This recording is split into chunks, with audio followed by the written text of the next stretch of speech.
Second day namin at nag-arrange nga kami ng full day trip. 6 a.m. nga ay pinick up na kami ng driver. The good view. Yes. After that, the waterfall last, Taganga, and then the gate of heaven, the last one. Okay. So, And then it's gonna be long day today. yeah, it's okay. We're ready. Okay. Ang first stop nga namin ay ang Rice Terraces. At ang biyahe nga papunta doon ay nasa around 1.5 hour. Yes. At ito nga ang view dito at malapit na nga kami doon sa pupuntahan naming Rice Terraces. At andito na nga kami. Samahan nyo ako enjoy ang tanawin dito.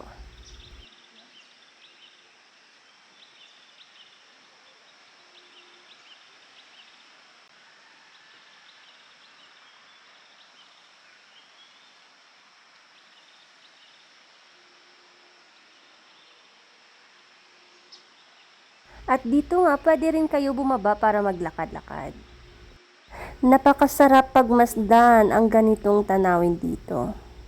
Ang sarap-sarap maglakad, lalo na itong fresh air at ang ganda ng panahon. Parang napakasarap tumambay dito, lalo na pag may kape.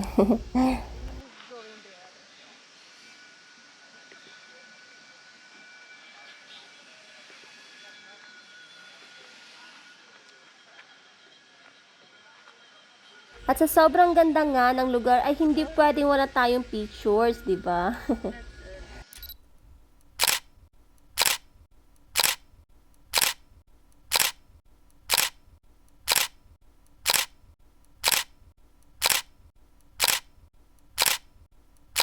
Tama na nga muna tayo sa pictures.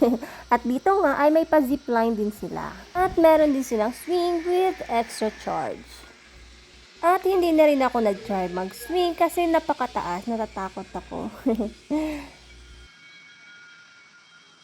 Ganito kasi yung swing nila dito. Napakataas kasi kaya natatakot ako.